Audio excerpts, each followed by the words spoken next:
pouquinho, uns minutinhos aí para ver se entra mais gente. Pelo que eu tenho aqui na minha listagem, acho que essa sala tem uns 12 alunos, mais ou menos, né?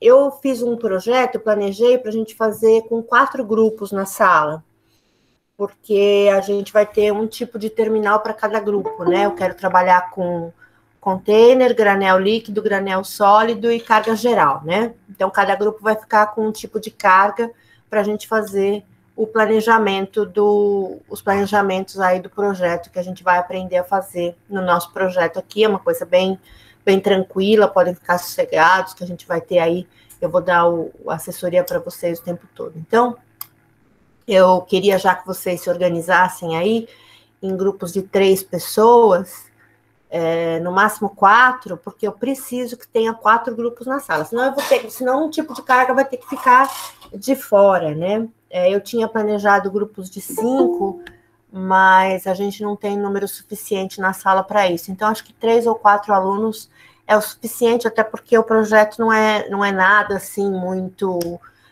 extenso, não é nada muito complicado, né? Então, até na primeira parte da aula,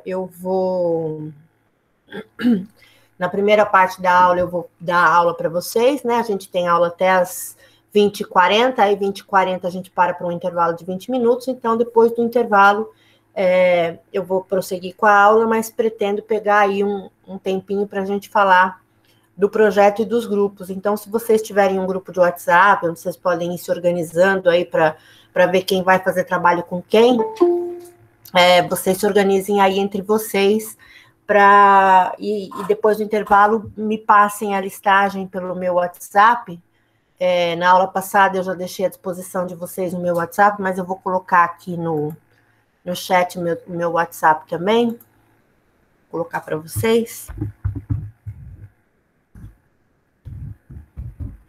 A Vânia, que é a representante da sala, né? Ela tem meu WhatsApp também. Mas quem quiser se comunicar comigo por WhatsApp, fique à vontade, não tem nenhum problema. Eu atendo na medida do que eu posso, né? Conforme o meu tempo, conforme a minha disponibilidade. Só peço que vocês não me mandem mensagem de madrugada, né? De final de semana, essas coisas. Mas, no mais, sem problema nenhum, vocês me deixam uma mensagem lá e eu respondo assim que eu puder. Então, hoje a gente vai começar já a trabalhar com navio, né? Ver exatamente. O Jonas está perguntando se tem algum grupo de WhatsApp da matéria. A gente pode até fazer. Se vocês quiserem organizar, me colocar no grupo, façam um grupo lá escrito planejamento de navios, né? E me coloque no grupo, e aí a gente já fica com esse grupo do WhatsApp para conversar. Eu acho ideal, eu acho que o Jonas deu uma boa ideia, a gente pode fazer um grupo da matéria, se vocês toparem. Eu vou passar o link do grupo aqui. Oi, Ellen. Eu vou passar o link do grupo aqui, eu estou montando, aí eu já passo o link. Isso. Aí a gente já faz aí esse grupo, né? Porque aí a gente pode se comunicar pelo grupo, todas as pessoas, fica mais fácil mesmo. Eu gosto do WhatsApp porque eu acho que ele é muito mais rápido, muito mais eficiente. O pessoal da minha idade não gosta muito, mas eu sou meio tecnológica, então eu gosto dessas coisas. A gente vai iniciar hoje conhecendo um pouquinho mais sobre navios, né? Vou mostrar para vocês um pouco mais. Antes de entrar em planejamento de navio, né? A gente tem que conhecer o navio, a gente tem que saber tudo que tem dentro do navio.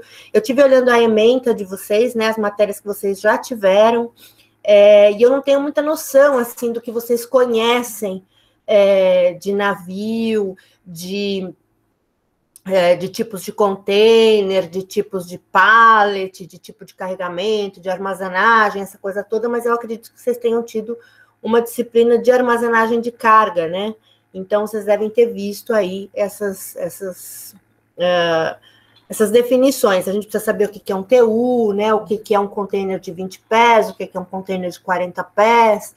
Então, eu preciso ter uma noção um pouco maior e mais ampla do que vocês sabem, do que vocês não sabem, para a gente poder voltar, né? Sempre eu vou estar dando um resuminho, né? Sempre que eu entrar em alguma coisa, eu vou estar dando um resuminho para vocês, dizendo, olha, um container de 20 pés é esse aqui, assim, assim, assim, o container reefer é esse, o container de carga geral é esse. Então, eu sempre vou estar dando uma força para vocês não se perderem aí no que vocês já aprenderam, né? Porque a gente sabe que às vezes o que já aprendeu, né, fica um pouquinho para trás e a gente acaba esquecendo. Então, eu vou estar sempre relembrando para vocês, para ajudá-los nesse sentido de vocês não se sentirem perdidos.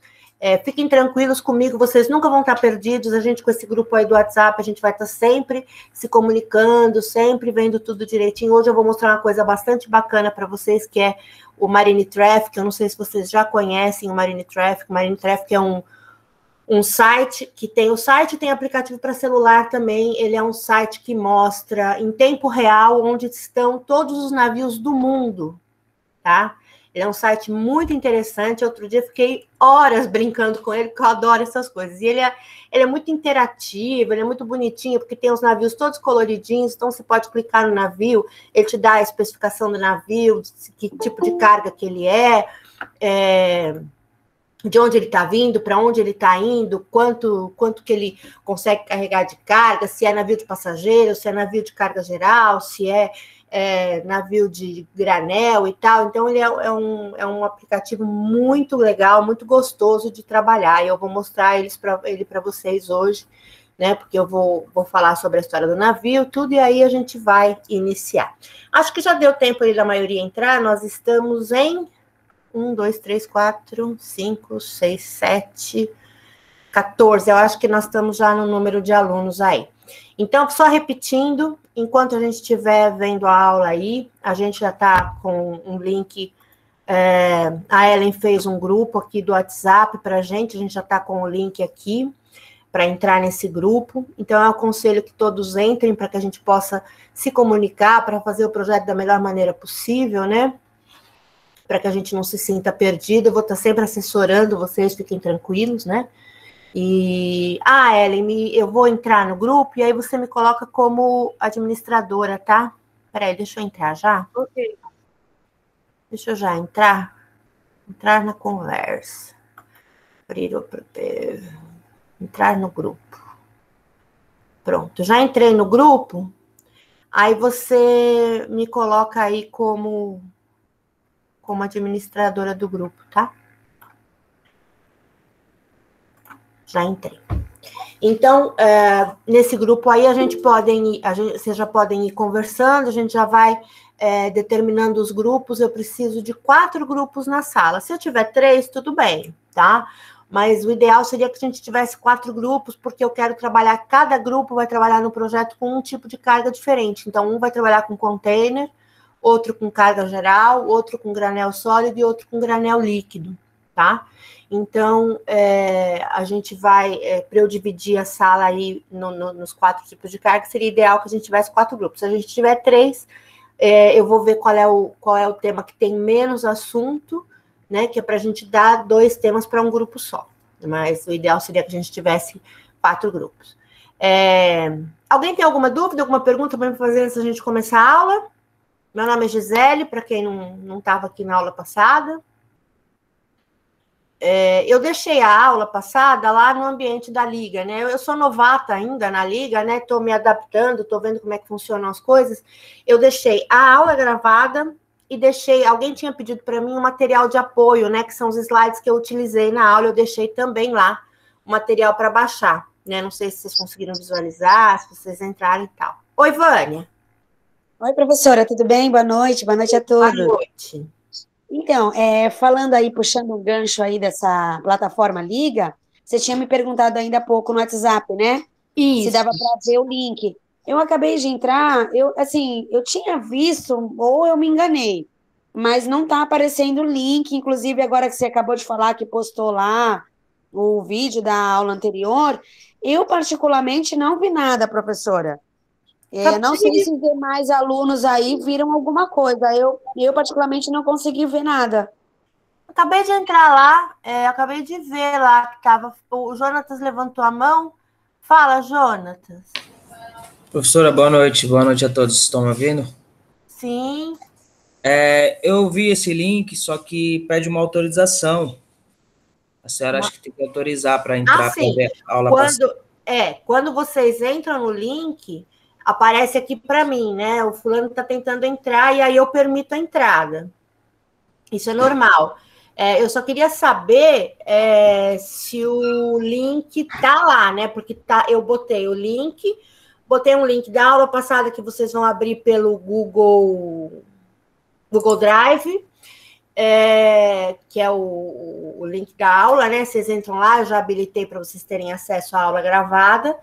E coloquei lá também um material em PDF, que é o material que eu utilizei. Tá tudo lá no link. O Entenda o Projeto, alguém perguntou do Entenda o Projeto, eu ainda não coloquei. Eu quero falar com vocês do projeto antes de eu colocar lá na liga, né? Que é para a gente fechar algumas coisas antes. Eu vou mostrar para vocês, o projeto tá pronto, eu já fiz o projeto. Eu tive que fazer tudo em toque de caixa, tá, gente? Porque eu entrei há uma semana, então eu tive que bolar, me deram só o título, eu tive que bolar o projeto, bolar tudo em menos de uma semana, fiz tudo no final de semana, então por isso que está um pouquinho corrido. Mas eu procurei ter pronto isso hoje, já pelo menos até a primeira fase, para mostrar para vocês o que é e o que vocês vão me entregar lá no final, lá em setembro, né? A primeira fase eu acho que é...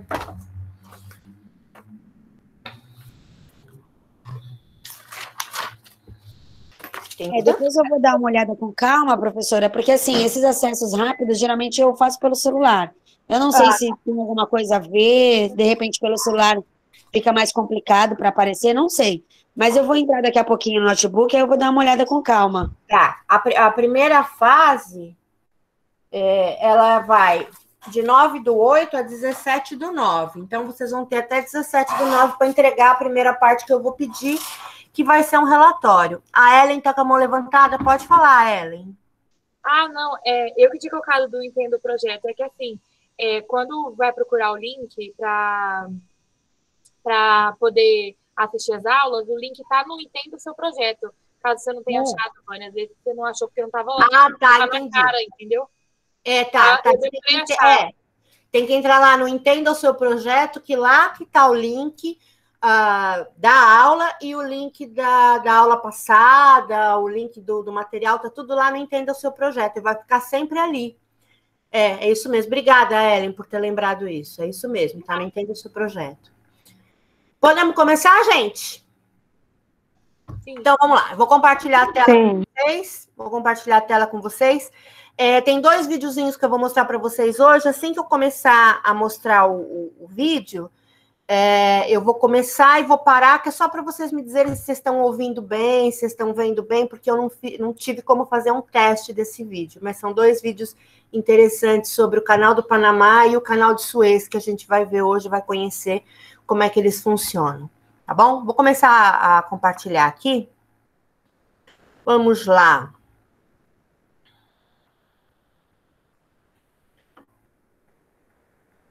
Vocês estão vendo aí, né? Bom, isso aqui é um navio sendo construído. Vocês estão vendo? Estão enxergando? Estamos sim, professora. Tá bom. Isso aqui é um navio em construção, né? Um navio cortado, né? Em construção, porque a gente vai começar a ver aí as partes do navio. Essa daqui é a nossa segunda aula, tá? E a gente vai ver um pouquinho de história do navio. Isso daqui é um navio... Esse navio que está mostrando na foto é o navio mais antigo que se tem notícia que ainda navega. Ele é um navio de 1700 e pouco, e ele foi restaurado, né? Quando ele fez 200 anos, ele foi restaurado, e ele é um navio que é um orgulho aí dos Estados Unidos. Depois eu vou falar sobre ele também. Então, vou contar um pouquinho da história, né? A gente tem aí a história dos barcos.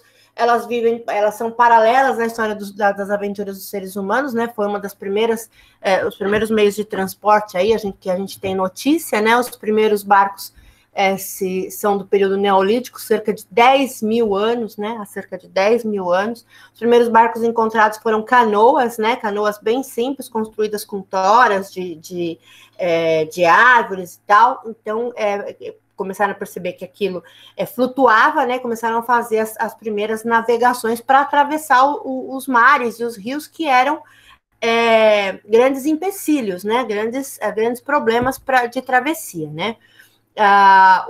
Esses barcos primitivos, esses primeiros barcos, a única coisa que eles faziam mesmo era só se mover sobre a água. Eles não tinham nada de tecnologia, né? Não tinha nada do que tem hoje, né? Não tinha nada avançado. Eles só mesmo tinham essa função de se mover em cima da água e ainda não por longos e enormes percursos, né? Por percursos pequenos, e eles só podiam transportar de um lado para o outro uma pequena coisa, seres humanos, enfim.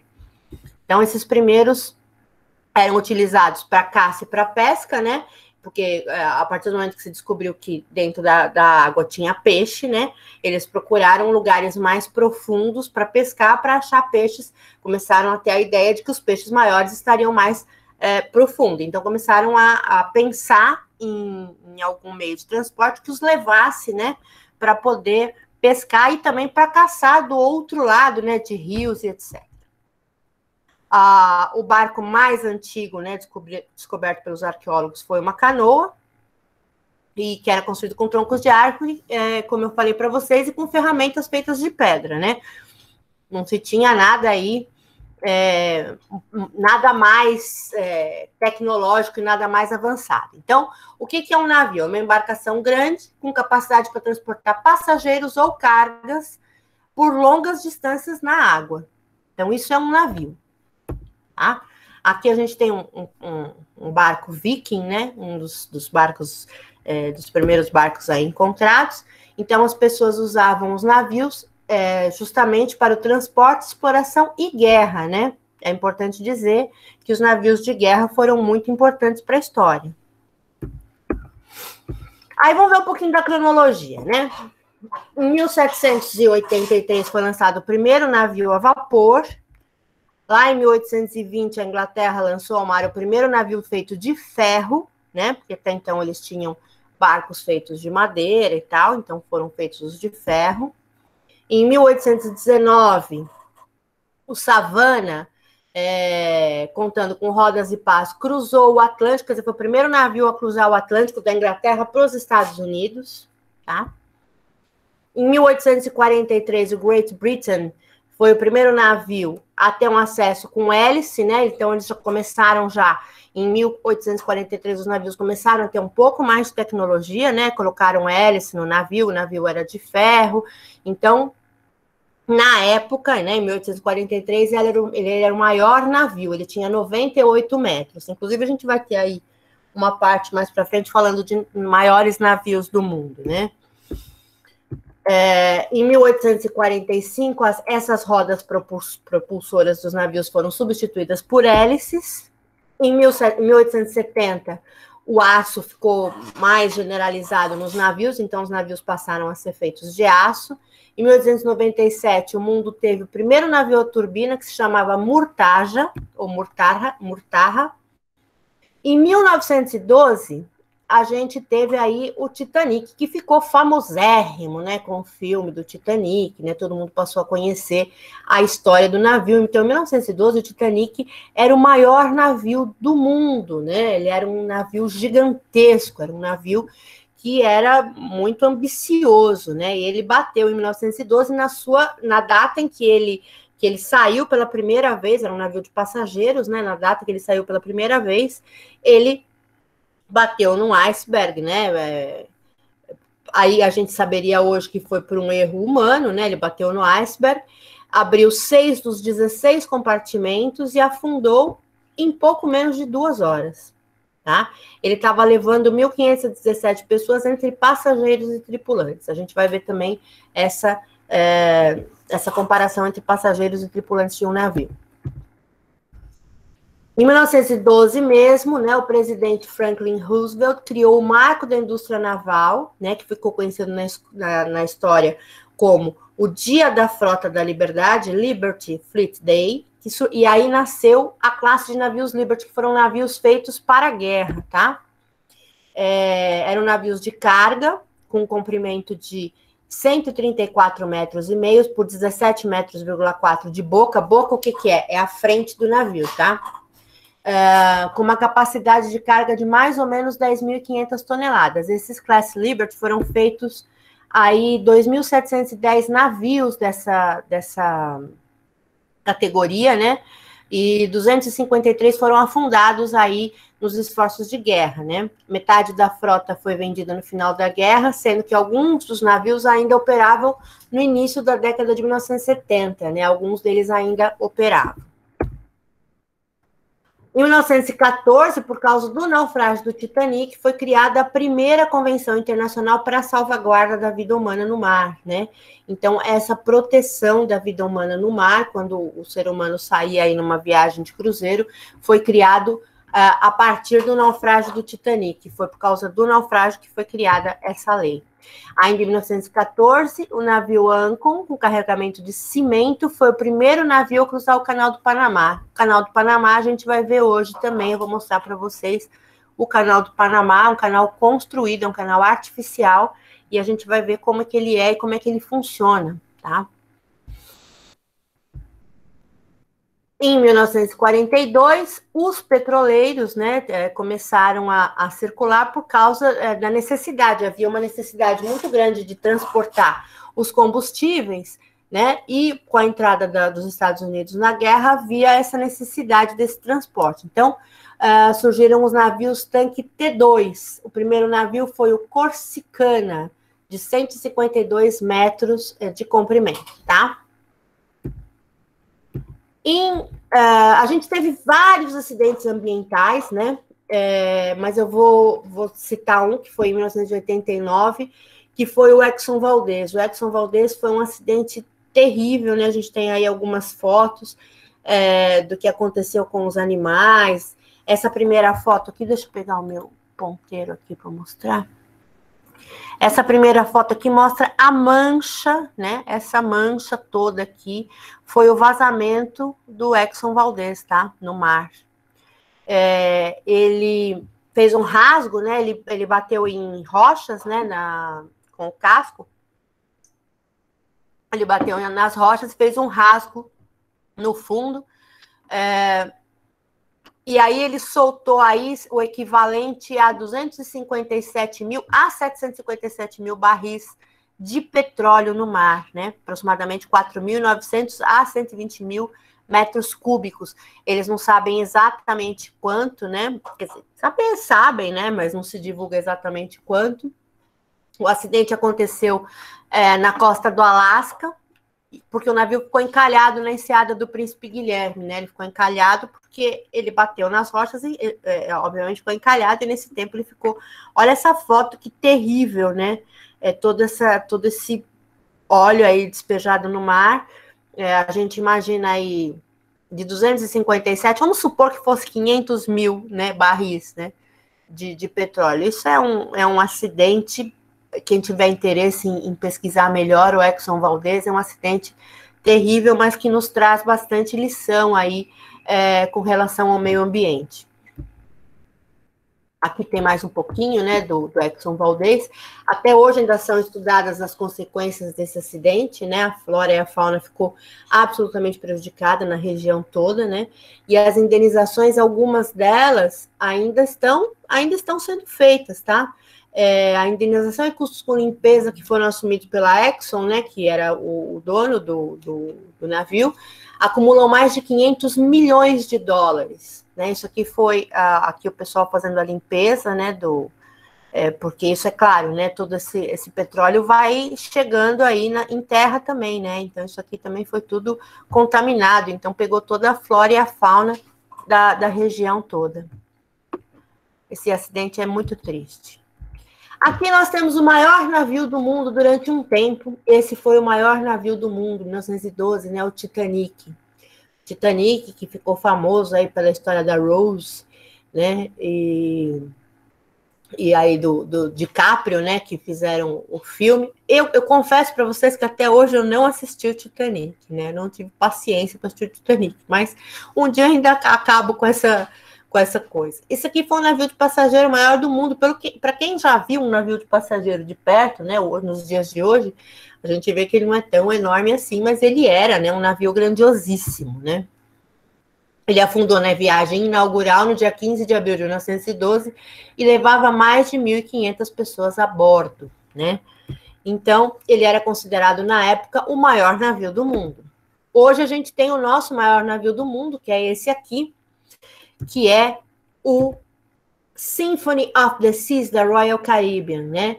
E 109 anos separam os dois navios, né? Os dois navios são separados aí por uma história de 109 anos. O Symphony of the Seas, os Off the Seas, né? Foram 3 Off the Seas aí nos últimos anos, que foram os maiores. Esse é o mais recente, é o maior que tem hoje, navegando aí com passageiros, tá?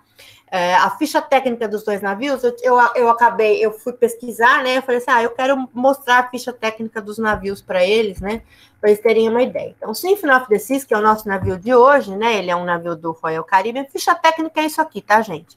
Todo navio tem a sua ficha técnica, né? Se vocês pesquisarem aí ficha técnica do navio tal, vocês vão encontrar isso daqui, que é os dados do navio, né? Quem é o proprietário, quem é o operador, né? Quem é que opera esse navio, quem foi o fabricante. Olha, esse navio custou 1 bilhão e 350 milhões de dólares. Ele é um navio de cruzeiro, ele tem um comprimento de 362 metros. Gente, 362 metros é comprimento pra caramba, é muito grande, né? Ele tem a altura de 72 metros e meio, é um edifício bastante considerável, né? O calado dele é de 9 metros e 32. O que é o calado, gente? Calado é a parte que fica para dentro da água, tá?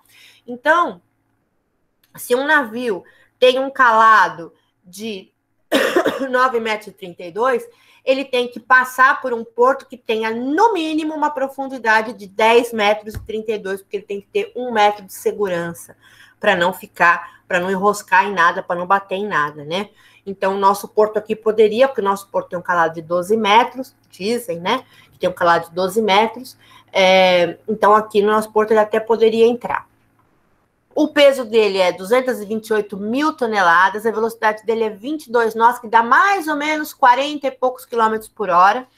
A capacidade dele é para quase 9 mil pessoas. Ele tem uma tripulação de 2.200 pessoas para 6.680 passageiros.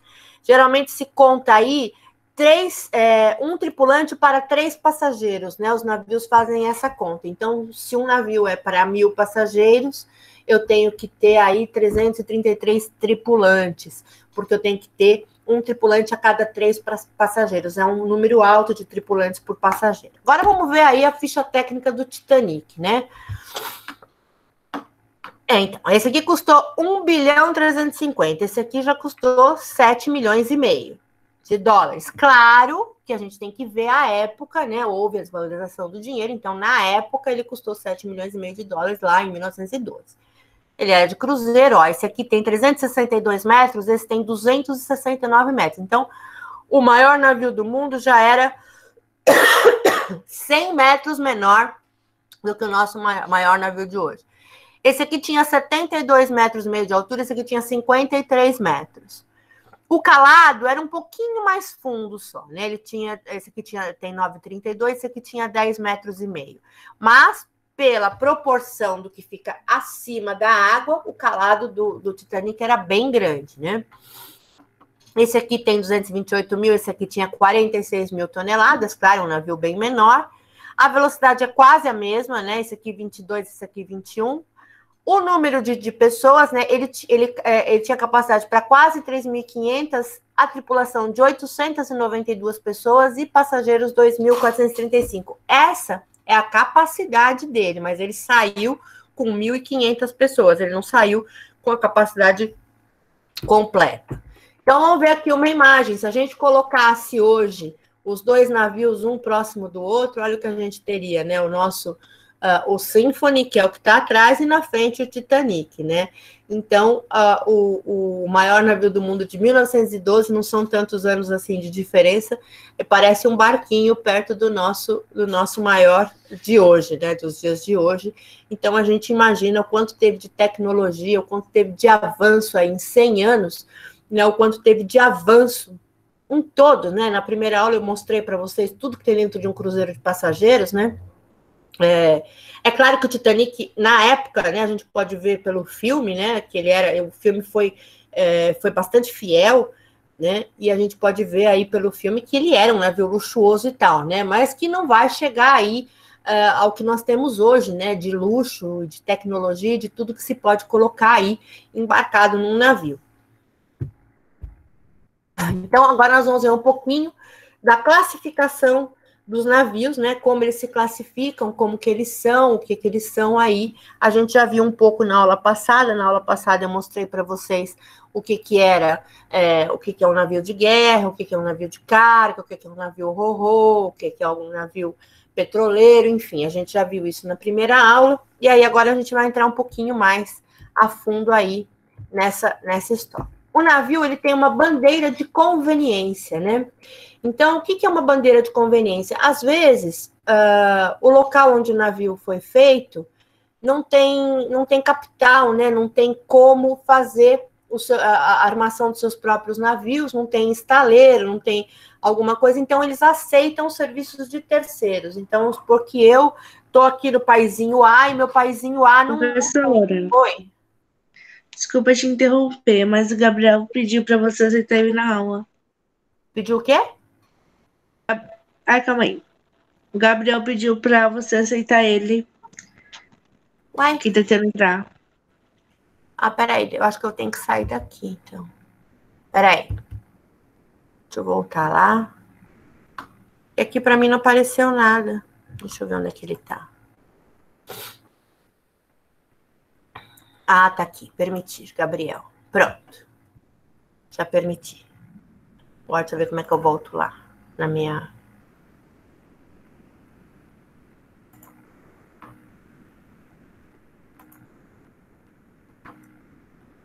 Agora eu tô perdida. Deixa eu voltar lá na minha apresentação. Vocês estão vendo aí? Sim. Eu vou parar e vou fazer de novo, porque eu ainda não tô muito... Eu dou aula sempre pelo Zoom e eu não tô muito... Deixa eu ir de novo lá.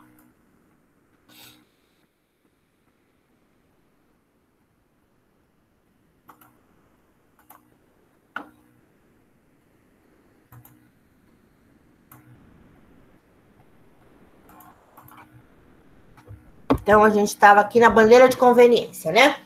Então, as bandeiras de conveniência são as bandeiras que alguns países que não têm capital, né, para fazer a armação dos seus próprios navios acabam pedindo emprestados, né? Então, eles vão aceitar serviços de terceiros. Isso é muito conveniente para o dono do navio, né? O armador do navio lucra muito com isso, com a bandeira de conveniência, porque a partir do momento que eu tenho uma bandeira de conveniência num navio, todas as leis aplicadas nesse navio vão ser do local da bandeira que me emprestou, né? Onde o navio foi registrado. Então, eu tenho lá, eu estou no país A, e o meu país A não tem capital, não tem como fazer a armação do meu navio, então o país B vai lá e fala assim, eu te empresto a minha bandeira para você colocar no seu navio. Eu sou do país A, mas eu estou usando a bandeira do país B no meu navio. Então, todas as leis que vão recair sobre o meu navio não vão ser do local onde ele foi feito originalmente, vão ser do local da bandeira onde ele está carregando. Então, todas as leis trabalhistas, todos os impostos, tudo vai incidir de acordo com as leis do país B que está me emprestando a bandeira. Aqui a gente tem uma coisa um pouco parecida com as empresas que acabam abrindo em cidades menores, onde o ISS é menor, né? Então, por exemplo, em São Paulo, eu sei que o ISS, né, Imposto sobre Serviço, é 5%, é um ISS muito alto. Mas algumas cidades vizinhas a São Paulo, tem ali Mogi das Cruzes, algumas cidades vizinhas têm o ISS de 2%. Então, o que o cara pensa? Eu tenho lá um serviço que eu vou ter que pagar o ISS de 5% todo mês. É um imposto alto, é um imposto caro. Todo serviço que eu fizer na minha empresa, na minha nota fiscal, eu já desconto 5% e dou lá para a prefeitura. A prefeitura tem 5% de tudo que eu fizer. Se eu registrar a minha empresa em Mogi das Cruzes, em vez de pagar 5% para a prefeitura de São Paulo, eu vou pagar 2% para a prefeitura de Mogi das Cruzes.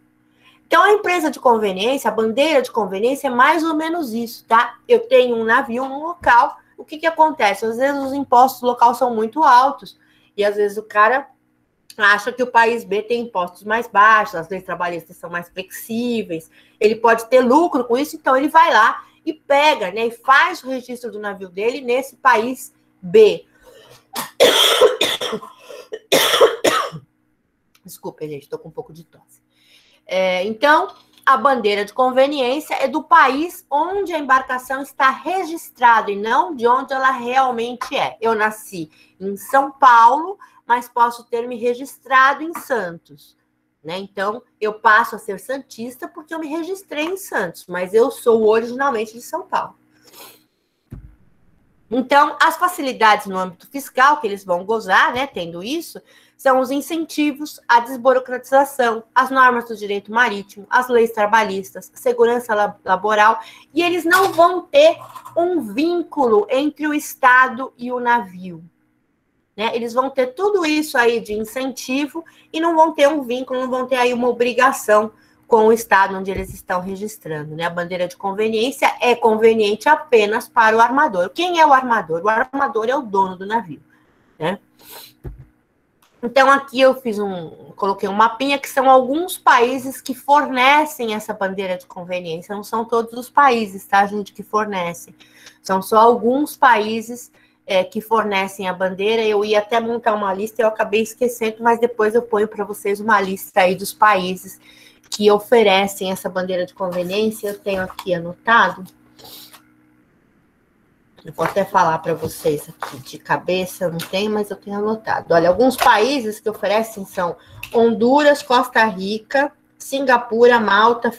Malta, inclusive, eles têm tanta flexibilidade com impostos e com essas coisas todas que Malta tem muitos cassinos de jogo online. Se vocês entrarem em cassinos, né, que tem vários, né, tem Veridion, tem Playbonds, tem vários cassinos online que as pessoas jogam dinheiro e ganham dinheiro. Eles são registrados em Malta, porque Malta tem uma lei bastante flexível com essa coisa de jogos e tudo. Então, a gente tem Honduras, Singapura, Bolívia, Ilhas Cook, Costa Rica, Malta, Belize, Chipre, Libéria, Filipinas, Birmânia, Guiné Equatorial, Panamá, Aruba, Ilhas Canárias, Líbano, Bahamas, Barbados, Camboja, Luxemburgo, Tuvalu, Bermudas, Antígua, Ilhas Caimã, Marshall, Ilhas Maurício, Antilhas Holandesas, São Vicente, Tomé e Príncipe, Sri Lanka. São os países que oferecem bandeira de conveniência. Depois eu mando essa listinha para vocês terem aí mais acesso, tá? Aí a gente vai ver quanto à finalidade do navio, como é que a gente classifica aí a finalidade do navio. A gente tem os navios de guerra, isso eu já falei para vocês na primeira aula, eu passei para vocês na primeira aula, eu estou só recapitulando. Então, a gente tem navios de guerra, que são os navios que são construídos para quê? Para os fins militares, né? Eles vão ser os de combate e os auxiliares. Então, eu vou ter navios que vão lá para a guerra, que vão combater, que vão atirar, que vão tomar tiro e tal, e tem os auxiliares que vão auxiliar esses navios de guerra com suprimentos, enfim, que vão até eles para auxiliá-los. A gente tem os navios mercantes, que são os navios que vão ser de transporte de passageiros, de mercadorias ou ambos, né? Eu até falei para vocês que em Portugal ainda circulam alguns navios que são de passageiros e de mercadoria, né, e de carga ao mesmo tempo, mas me parece que só em Portugal que ainda tem esses navios. No início do século passado era muito comum navio misto, né, eram navios que tinham cabines de um lado, eu mostrei até para vocês uma fotinho, né, ele tinha cabine de um lado e local para carga no outro. Aí a gente tem os navios para serviços especiais, né, são os navios que são feitos para alguma finalidade específica, né? Então, eu tenho navio de mergulho, navio quebra-gelo, que ele é feito para especificidade de quê? Ele vai para os lugares onde tem gelo para quebrar o gelo, ele vai fazer perfuração, ele vai fazer sonda. Então, são navios específicos, então são chamados de navios para serviços especiais. E a gente tem os navios de recreio, que são aqueles navios de propriedade particular, que são utilizados pelo próprio dono, mas que não têm fins lucrativos. Os iates, né? Essas lanchas que a gente vê, né? Sempre que tem passeio aqui no Porto de Santos, eu acho interessante que sempre tem passeio aqui no Porto de Santos. Agora eu não sei mais, que faz um tempão que eu não vou, porque eu ia muito com um aluno para fazer o passeio da escuna, para mostrar como que era o porto e tal, né? Agora, depois da pandemia, suspendeu tudo. Mas era engraçado que o cara que ia comandando o passeio, ele sempre falava, olha, aquela ali é a lancha da Ana Maria Braga, né? Que fica ancorada aqui, numa das marinas aqui. Então, esse é um navio de propriedade particular, é a lancha da Ana Maria Braga, ele é utilizado pelo próprio dono, não tem fins lucrativos. Supõe-se que não tenha fins lucrativos, né? Ele não é para isso. Então, a gente tem aqui um navio, né? A gente vai ver agora quais são os tipos de navegação que existem, né? Existem alguns tipos de navegação. A gente não chama só de navegação, né? Será que ir daqui até Salvador é a mesma coisa que ir daqui até a China, né? Então, vamos ver quais são esses tipos de navegação. A gente tem o primeiro tipo de navegação, que é a navegação de longo curso, que vai transportar pessoas ou bens, né, ou carga entre portos de diferentes nações, né? Então, de um país para outro, eu já digo que é uma navegação de longo curso. Então, meu navio sai daqui e vai para a Itália, né? Geralmente isso acontece no final das temporadas de passageiros. Os navios saem daqui de Santos, eles vão e fazem uma viagem de 3 meses até a Itália, vão parando em vários portos, é uma viagem bastante divertida e tal, porque ele está se recolhendo ao seu local de origem, né, para então começar a fazer os cruzeiros lá na Europa. Então, ele sai daqui do Brasil, ele para de fazer essa navegação aqui dentro do Brasil para fazer uma navegação na Europa. Então, ele faz uma navegação de longo curso, saindo do Brasil e indo lá para a Itália. Então, a história vai de 3.000 anos antes de Cristo, quando os egípcios, né, foram os primeiros a utilizar o mar com os fins comerciais, né? Então, os primeiros a utilizar o mar, a gente está vendo aí uma embarcação aí, que é uma embarcação à vela, né? E eles é o primeiro que se tem conhecimento, e o objetivo deles específico era trocar os papiros e o trigo por pedras preciosas e madeiras do Líbano, pelas preciosas madeiras do Líbano. Eles iam trocar o que eles tinham, né? Fazia-se aí a permuta do que eles tinham por madeira do Líbano. Então, é o primeiro que se tem notícia aí.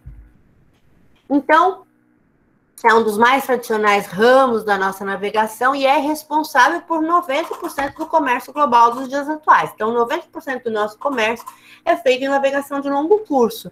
Vide aí todas as coisas que a gente recebe da China, por exemplo, né? A gente tem a China povoando aí o mundo inteiro com os seus artigos chineses, todos eles com navegação de longo curso, tá? Então, 90% do comércio global é feito por navegação de longo curso aí de todos os países do mundo para todos os países do mundo.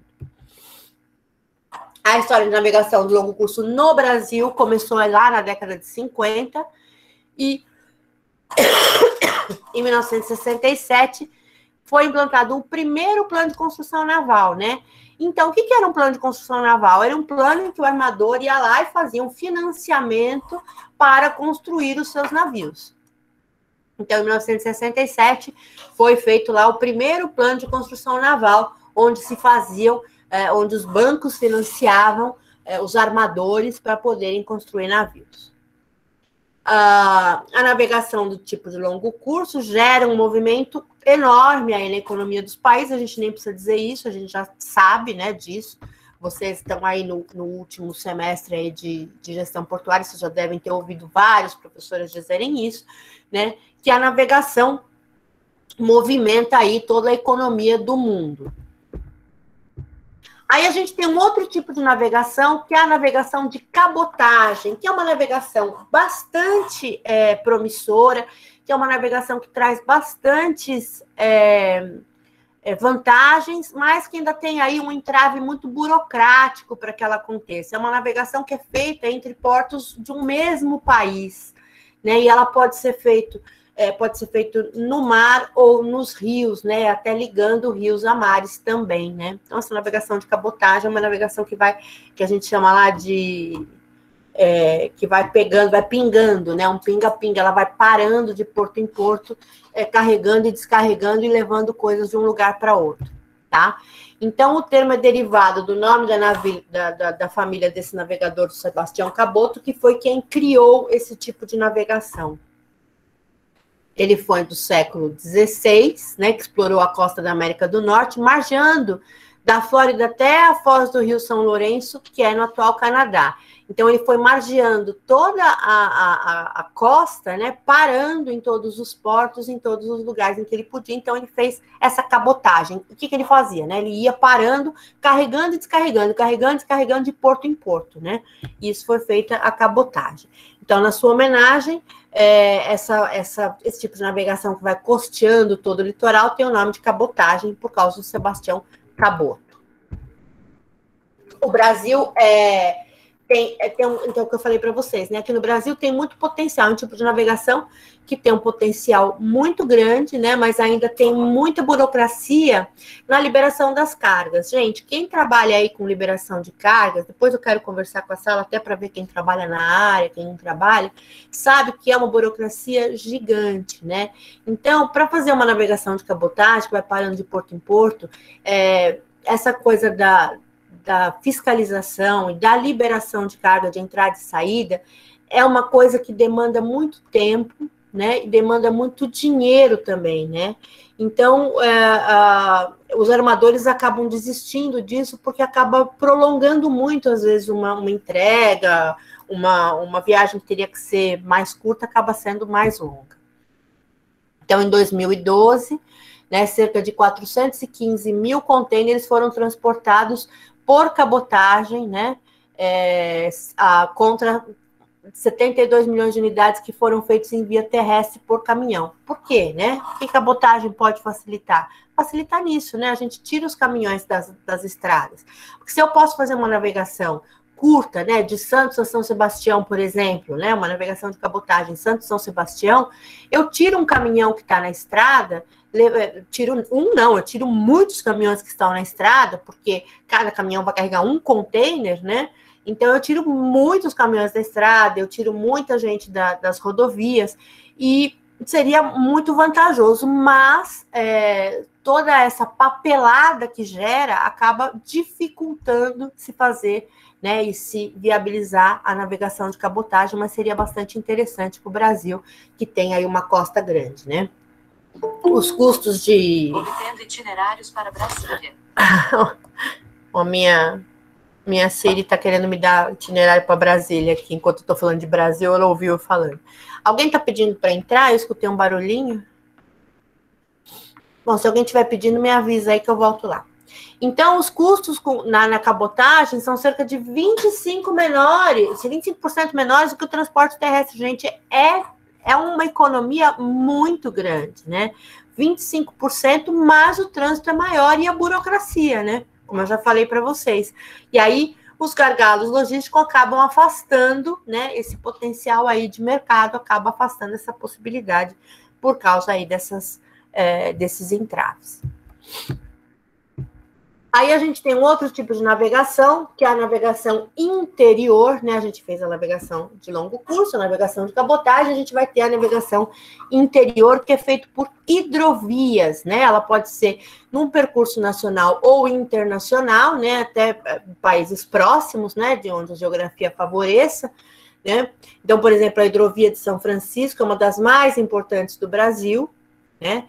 E o país tem aí uma geografia, que eu falei para vocês, né, que seria uma geografia favorável para esse tipo de navegação. É um país que dá essa favorabilidade a esse tipo de navegação. Então, é uma navegação que vai ligar as hidrovias a transporte marítimo. Então, a navegação interior, né, permitiu que o Brasil tivesse aí uma expansão muito grande, né, de Mato Grosso, Rondônia, Acre, Amazonas, né, a Amazônia do Pantanal tem esse tipo de navegação bastante desenvolvido, né, os empresários da região investem muito nisso, porque ela traz bastante desenvolvimento para a região. Ainda dentro de navegação do interior, né, navegação interior, né, a metade do Brasil precisa dessa navegação, porque a gente tem, como eu já falei, né, muitas hidrovias, né, então a gente precisa desse tipo de navegação, e a gente precisa também ter uma grande manutenção dessas vias, né, é muito importante que você tenha manutenção e um investimento nessas vias aí, porque é um importante meio de transporte. Então, ainda temos alguns entraves, né? Tudo que é feito de forma interior, né? Como a cabotagem, a navegação interior, ainda tem entraves, né? Porque a gente tem os custos tributários, a gente tem a papelada, a gente tem a burocracia, né?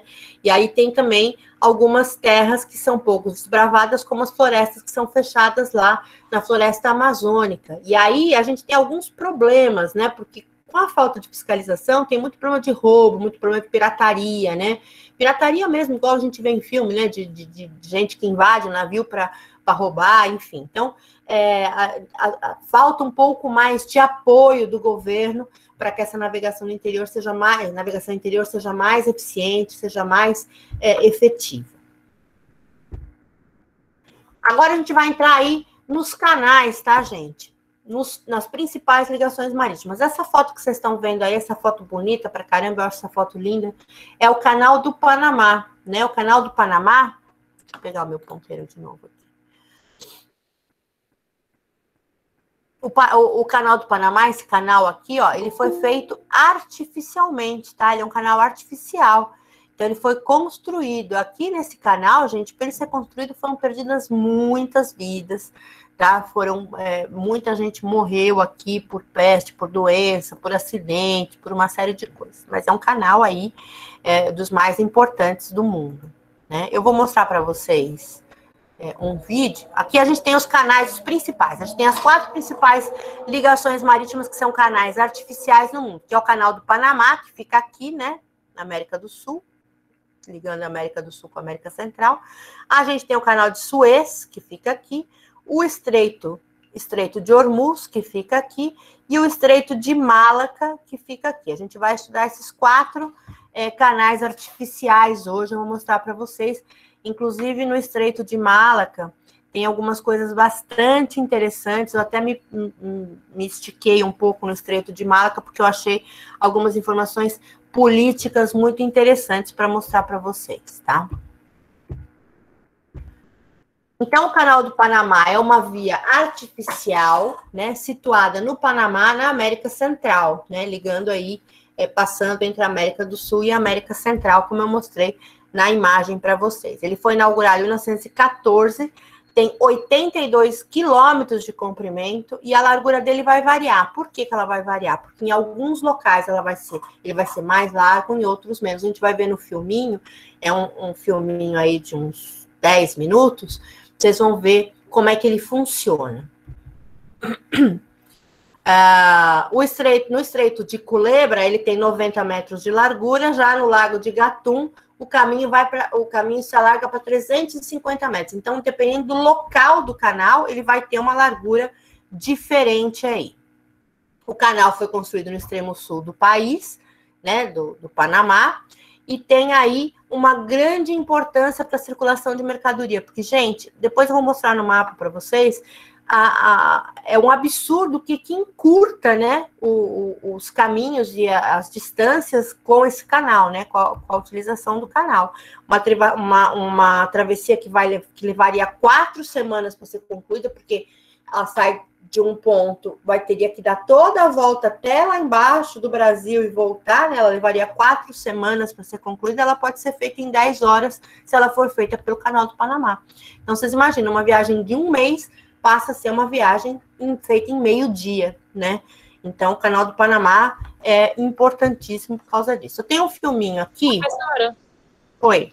Desculpe incomodar. O Natan tá pedindo para entrar na aula. Ele falou que você não estava aceitando ele. Ah, tá. Vou lá. Peraí. Lá, e eu me atrapalho um pouco, mas eu vou lá. Fala para ele ter calma, que eu chego lá.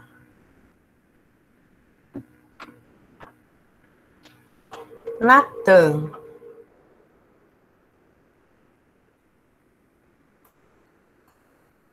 Ele tá pedindo... Ah, tá aqui. Agora entrou. Natan.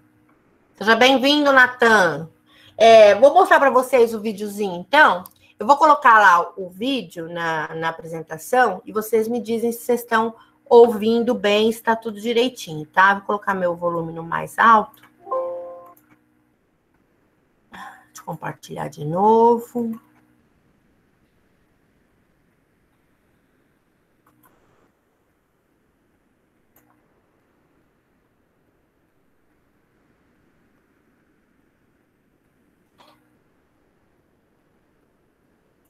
Vocês estão vendo?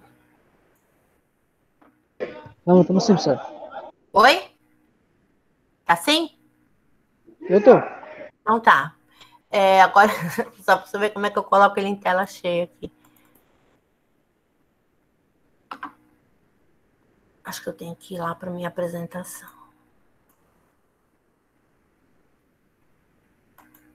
Apareceu em tela cheia para vocês? Sim. Tá. Vou pôr então para rodar, vocês me dizem que estão ouvindo. Então tá. Tem 11 minutos, tá? Pessoal, hoje vou mostrar para vocês um pouco da mais magnífica, fantástica, incrível obra já construída pelas mãos do ser humano. O Canal do Panamá.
De 93 mil toneladas, 294 metros de comprimento e 32 de largura.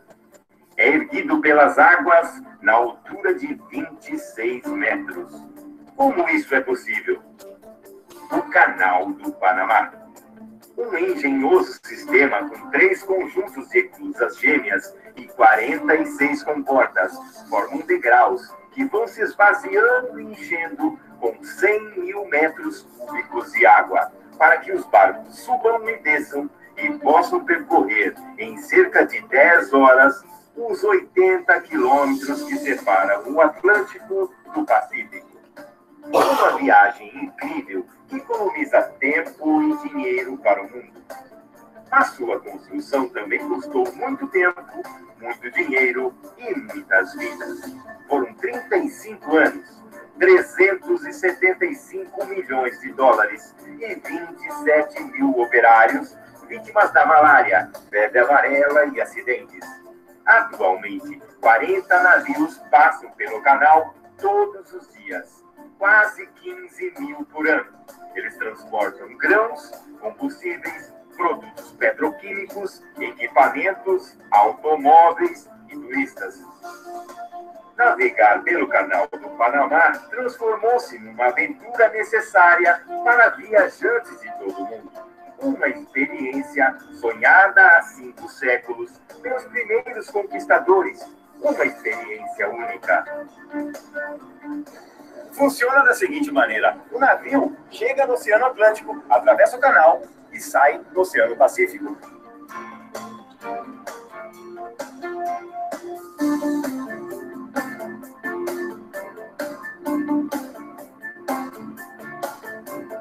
O maior empreendimento já construído pelas mãos do homem, o Canal do Panamá. Durante um século, tem sido um atalho para a navegação à volta do mundo. Mas agora, essa maravilha do século XIX está lutando para responder às expectativas do século XXI. Há mais navios que nunca navegando pelos mares. São embarcações do tamanho de arranha-céus, transportando cargas gigantescas e com prazos apertados para cumprir. Estão congestionadas em uma das rotas marítimas mais movimentadas do mundo. o Canal do Panamá.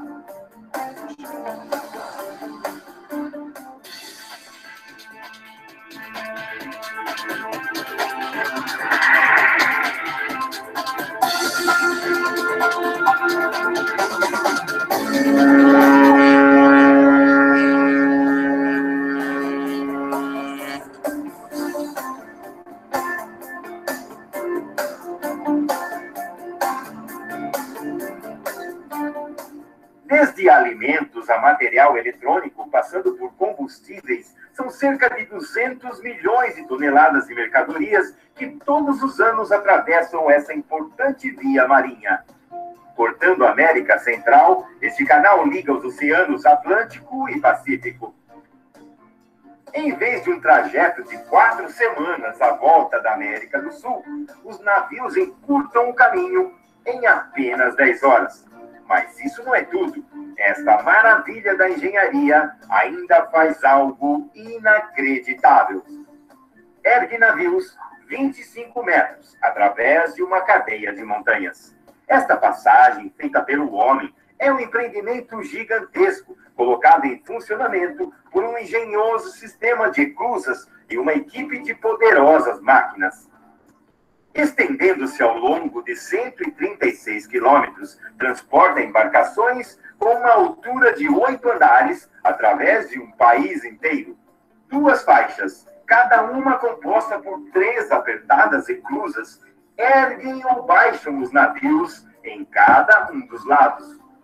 Entre as eclusas, as embarcações têm de navegar através do Lago Gatun e a serpenteante Falha de Gaillard. Mas o canal é mais que um atalho, é um negócio. E essas embarcações são clientes pagando até 250 mil dólares, cerca de 625 mil reais por um dia de passagem.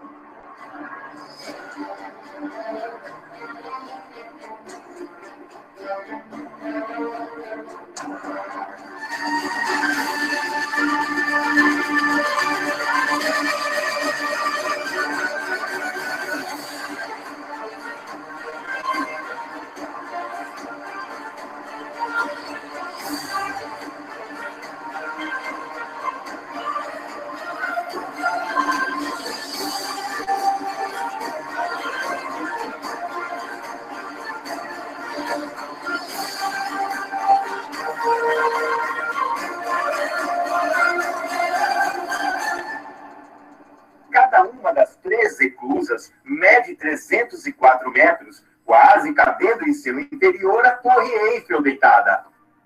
Algumas eclusas são tão altas que 6 caminhões caberiam empilhados em seu interior. E uma única eclusa poderia conter 3.000 ônibus escolares. Quando foram construídas, as eclusas eram as maiores do mundo. A gigantesca tarefa de engenharia começa com um pequeno barco a remos. 2 remadores prendem o navio à parede de aproximação. Uma embarcação parada chegou à altura de o amarrar. Os arrais a bordo substituem as cordas por cabos de aço, o que não é uma tarefa fácil. São necessários 4 homens para puxar um só cabo. É um trabalho arriscado.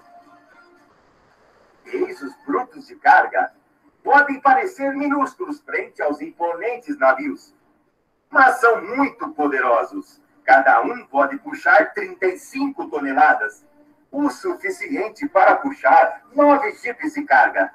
Alguns navios são tão pesados, com mais de 56 mil toneladas, que 8 locomotivas se esforçam para puxá-los sem danificar o casco. Sobram poucos centímetros da borda. Finalmente, a embarcação está no interior do canal. Chegou à altura das eclusas demonstrarem toda a sua potência. No fundo, o chão da eclusa entra em erupção.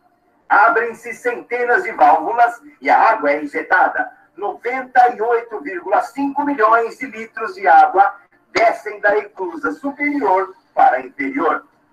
A gravidade é a que produz essa força gigantesca, considerada impressionante por se considerar que esse sistema já tem 100 anos de idade. O canal abriu em 1914, após 34 anos de penosa construção.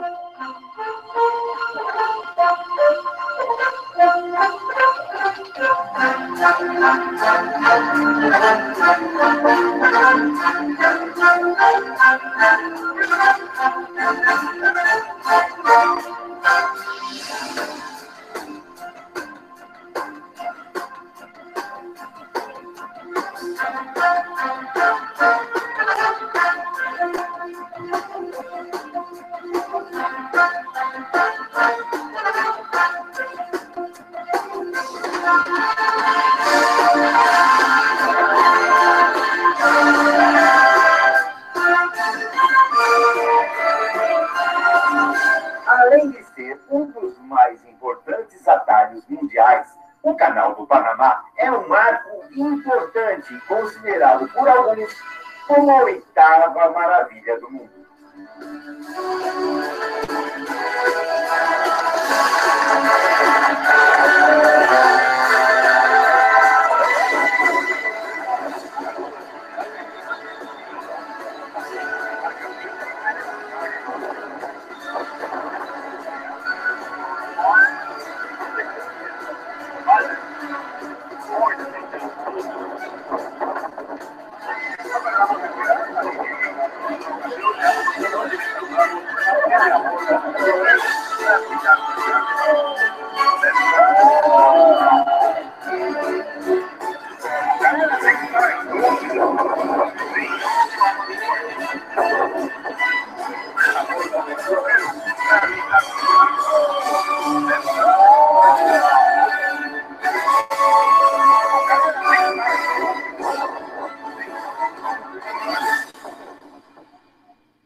Deixa eu ver como é que eu volto agora para cá. Estão me ouvindo? Sim. Tá. Gente, é sensacional, né? É uma coisa absolutamente sensacional.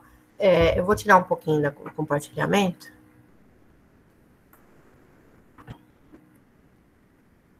A gente para um pouquinho esse compartilhamento aqui. Gente, eu fico... Cada vez que eu vejo esse vídeo, eu fico assombrada, né? Porque eu acho espetacular você ver uma obra que tem aí mais de 100 anos, né? Trabalhar dessa forma, né? Vocês viram como é que ela funciona. O que vocês acharam? Vocês querem falar alguma coisa sobre o vídeo? Professora? Oi, Ellen. Passa o link depois para mim assistir de novo. A minha internet estava falhando muito, não conseguia assistir direito. Tá, eu vou passar lá no nosso grupo, eu vou colocar o link desse vídeo, né, para quem quiser ver. E tem outros também, tem mais outros vídeos e tal. Esse eu achei o mais interessante, porque ele explica bem direitinho, mostra os gráficos, né, de como ele enche, como é que ele sobe o navio, como é que ele desce nesses vídeos. É uma obra fantástica, né? Toneladas, né, de carga, passageiros, né, passando por aqueles canais. Qual o nome do idealizador, professora? De quê? O nome do criador, do idealizador dessa obra. Do idealizador, eu preciso olhar. Eu acho que eu coloquei lá no nosso link. Eu preciso olhar, não tenho de cabeça não, Leonardo. Mas eu vou dar uma olhadinha para te responder isso daí. Eu sei que foram os franceses que iniciaram, tá, essa obra. Foi iniciada pelos franceses. Foi uma obra que durou aí muitos anos, porque ela foi muito penosa, né? Ela teve que parar várias vezes, né? Muita doença, né? Vocês viram, 27 mil pessoas morreram ali nessas obras todas, com febre amarela, com malária, né? Então, foi bastante penoso. Fala, Guilherme. Professora, deu para ver pelo vídeo que o canal ele tem um limite, né, do tamanho do navio. Ele tem um limite da largura do navio, né? Ele tem um limite da largura do navio, que é a largura do canal, né? A largura onde ele é mais estreito, né? Ó, a Ellen colocou o idealizador aqui. É bom ter gente que pesquisa, porque é ótimo, né? Barão de Lesseps, isso mesmo, Ellen. Já tinha lido, mas não tinha fixado. Cabeça de velho é assim, a gente acaba lendo e esquece, né? Tem que estar sempre vendo de novo. Quem estava falando comigo? O Guilherme, né? Isso. Então, Guilherme, ele tem sim a largura do navio, ela é importante para alguns navios conseguirem, alguns navios não conseguem passar por ali, né? Mas a maioria consegue, porque ele tem uma largura aí que dá para os navios passarem, sim. A maioria tem uma largura meio que padrão, né? Não é muito padrão, mas é mais ou menos padrão. E aí dá para os navios passarem, mas tem essa limitação, sim.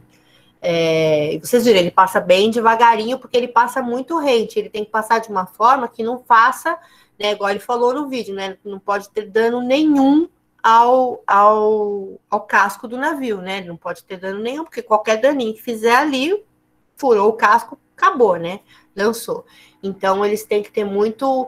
eu vi um outro vídeo que ele dizia que passa de 35 a 40 navios por dia, né? Não é sempre fixo esse número de 40, porque tem tipo de embarcação que às vezes demora um pouco mais, que dá um pouco mais de trabalho, mas vocês viram, né? O valor em dólares aí é um valor altíssimo do pedágio, né?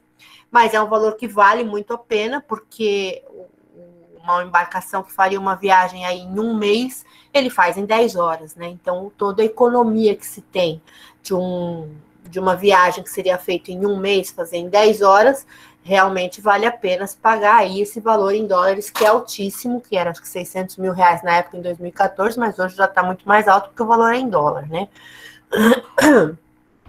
Bom, deixa eu continuar lá. Dá tempo de eu passar mais um videozinho do canal do Suez, aí a gente vai para o intervalo, tá? O vídeo do canal de Suez é bem curtinho, ele tem acho que 4 minutos, 3 minutos. Deixa eu compartilhar de novo aqui. Ainda tô meio perdido com esse meu ambiente aqui. Compartilhar.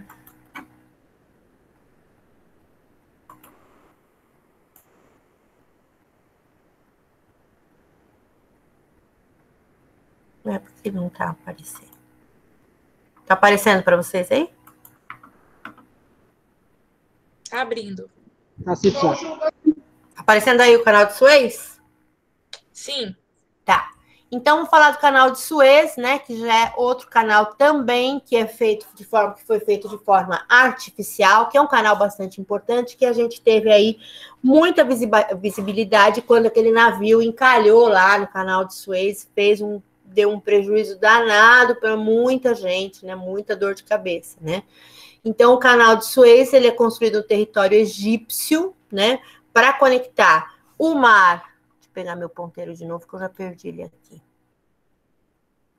Ele vai ligar o mar Mediterrâneo aqui, ó, até o mar Vermelho. Ele é toda essa linhazinha verde aqui, né? É o canal de Suez. Ele vai conectar os dois mares. Esses canais, essas ligações, geralmente é para conectar dois mares, dois oceanos, enfim, tá?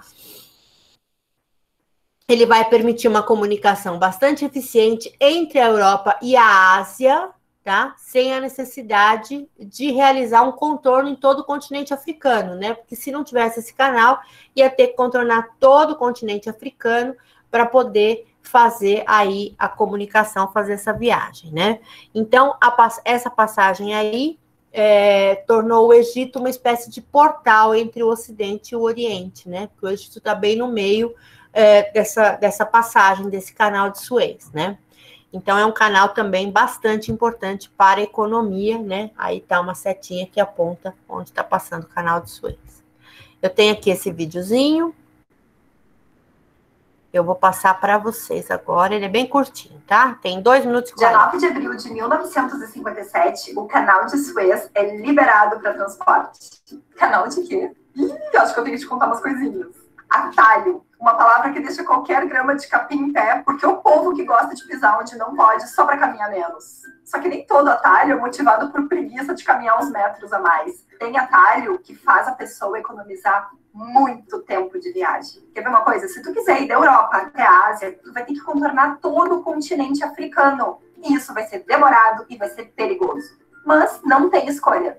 Quer dizer, tem sim. Em 1859, a França, cansada de levar uma vida para chegar no continente asiático, olhou para aquelas terras do lado do Mar Vermelho, ali no Egito, e pensou, ali tem uma passagem onde passam pequenos barcos. Foi construído na época do faraó, inclusive o lugar é chamado de o Canal dos Faraós. E se a gente pegasse aquela passagem que já existe e alargasse ela, e mais, a gente poderia aumentar a extensão desse canal, fazendo ele começar lá no Mediterrâneo. Seria um baita atalho. Só que ao contrário do Waze, que quando nos propõe um caminho menor, só nos coloca em fria, esse atalho seria perfeito, a solução dos problemas.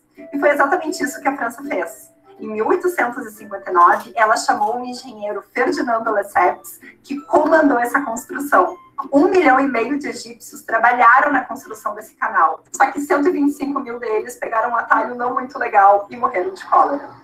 Como ali é praticamente tudo plano e o terreno é um areião, foi moleza construir esse canal. Essa viradinha direita proporcionada pelo canal de Suez economizou 7 mil quilômetros de viagem, da Europa até a Ásia. Claro que se o canal ia ser no Egito, não importava que o dinheiro era da França, o canal ia ser dele também. E na época, ele pertencia ao Reino Unido. Ferdinand de Lesseps ficou tão grandão com a construção do canal de Suez, que quando a França quis fazer o canal do Panamá com o mesmo objetivo, ele disse, deixa pra mim, eu seguro essa. Só que uma coisa foi ele construir um canal no meio do deserto, num terreno plano. Outra coisa era ele construir o mesmo canal num lugar onde o relevo era acentuado, tinha chuvas torrenciais, no meio de uma floresta, cheio de mosquito. Deu um prejuízo tão grande para a França que ele foi condenado a 5 anos de prisão. E ele só não cumpriu a pena até o fim porque o estado de saúde dele já estava bem debilitado. Talvez até por causa dessa aventura aí que ele fez lá no meio da floresta. Viu só? Pro aplauso,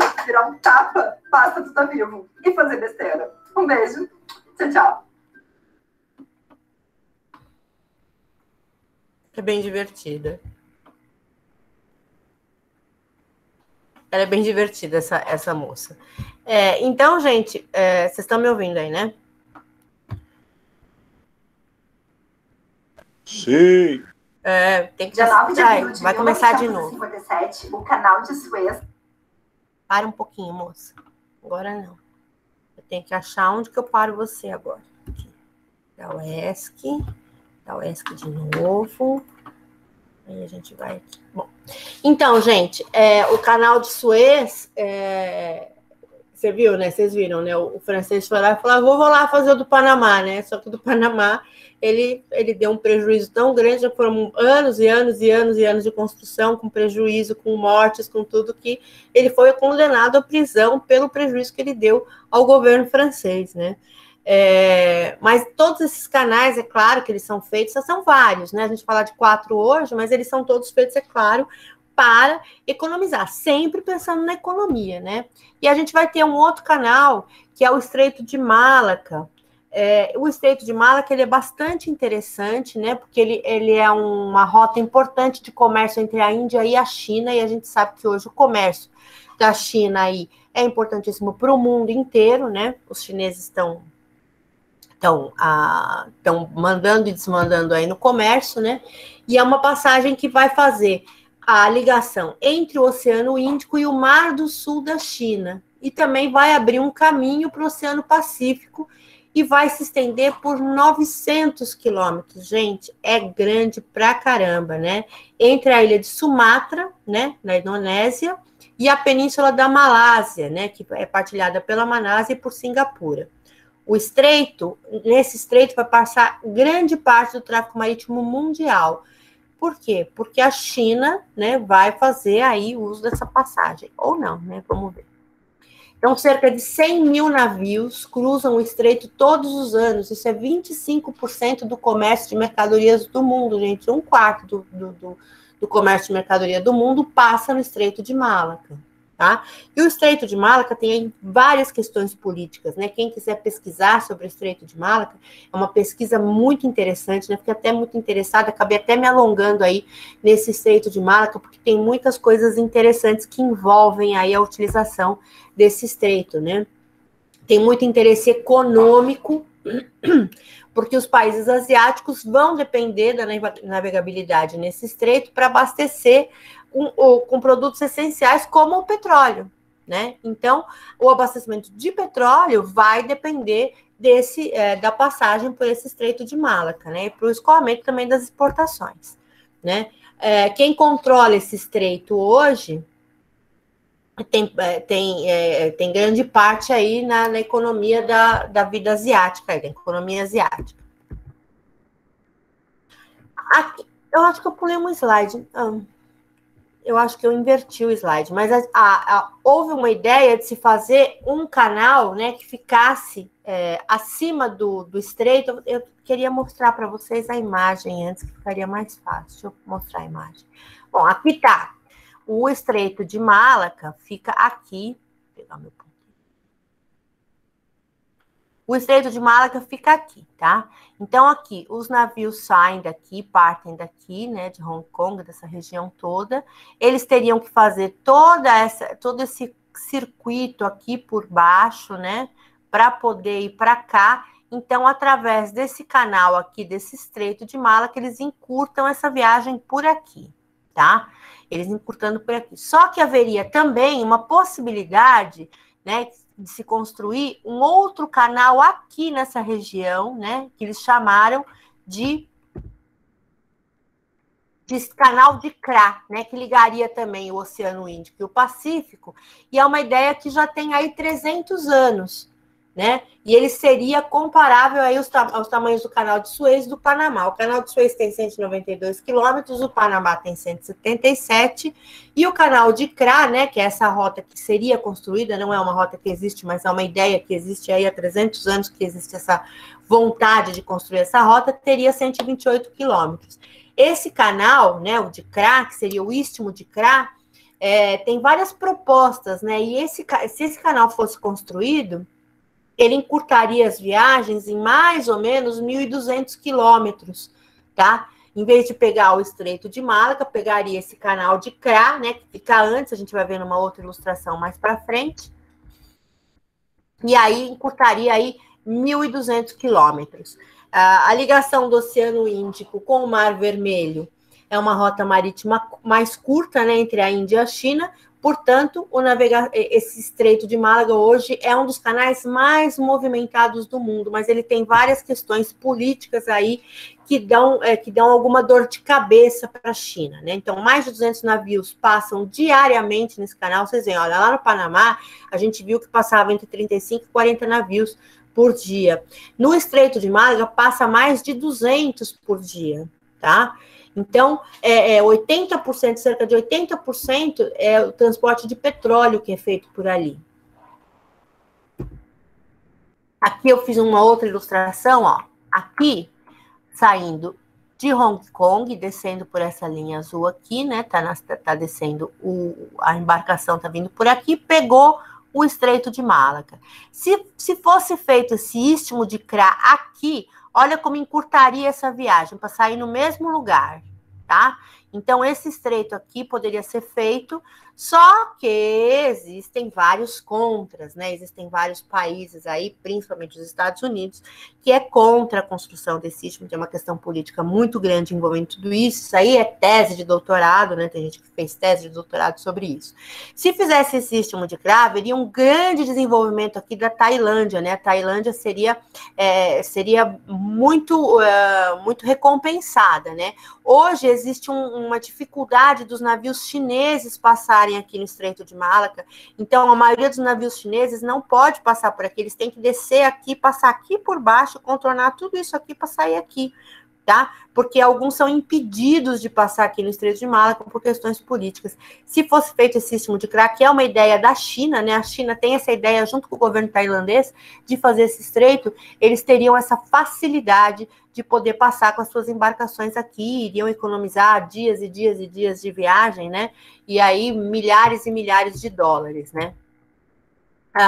Os defensores da construção alegam, né, que o canal pode reduzir em 2 dias o tempo de viagem. Se a gente fizer o Estreito de Kra, né, fizesse aquele canal de Kra, poderia reduzir até em 2 dias uma viagem, né?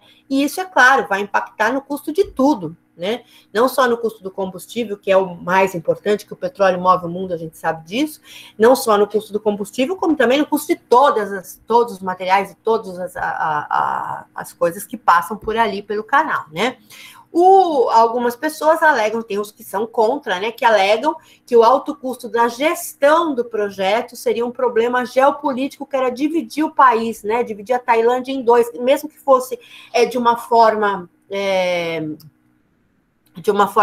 não fisicamente, né, mas simbolicamente, estaria dividindo a Tailândia em dois, né, e aí existem alguns movimentos separatistas que acham que isso é uma fissura, né, na nação e que isso poderia ser prejudicial, e ali é uma região que tem muito terrorismo, uma região que tem muitos ataques, enfim, seria muito complicado, né, então hoje o Estreito de Malaca é um gargalo, né? Ele sufoca a economia asiática, porque alguns barcos dos chineses são proibidos de atravessar esse canal, né? Então, como eu mostrei para vocês ali no mapa, o navio sai e tem que descer tudinho para poder contornar e não pode passar pelo Estreito de Malaca, alguns são impedidos por questões políticas, né?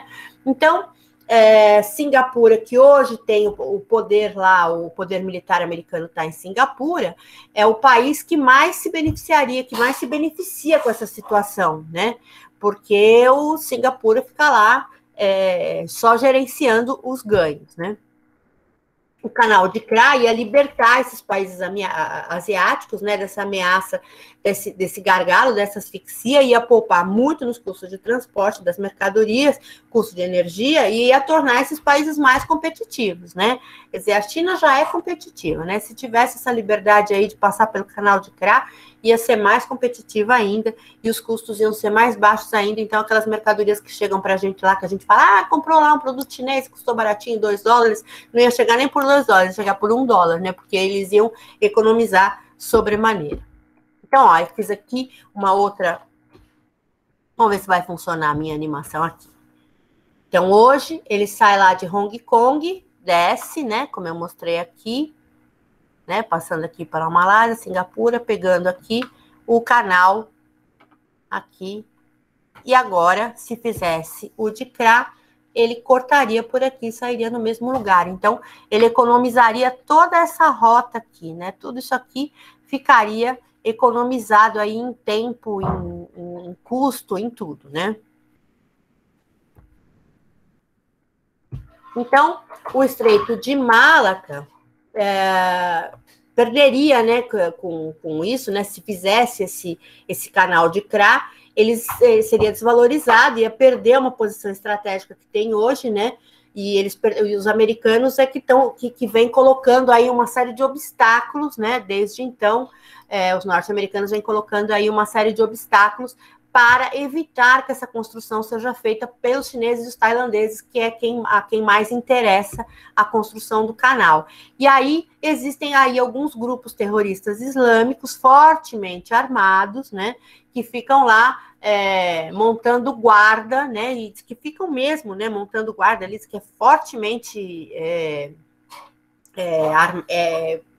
colocados mesmo, ficam lá mesmo numa vigilância bem forte ali na região mesmo, para que não se avance com a construção desse canal de Kra, né? Por isso que tem 300 anos aí e ninguém consegue construir.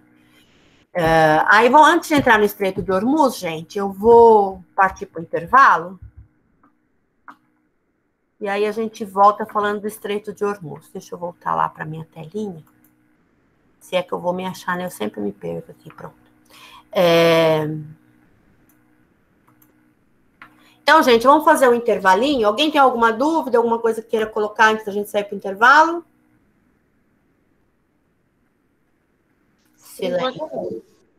Gente, está indo tudo bem? Eu estou indo muito rápido. Se eu estiver indo muito rápido, a gente me para, tá? Me breca, fala, professora, está indo muito rápido. Esse material que eu utilizei hoje, eu vou salvar em PDF e vou colocar lá também para vocês à disposição quando eu colocar a aula. Quando eu terminar essa aula, ela vai ser disponibilizada para mim, né? Eu não sei se eu tenho que parar a gravação, se eu tenho que pausar, como é que eu faço para não ficar gravando durante o intervalo. Eu acho que tem que interromper mesmo.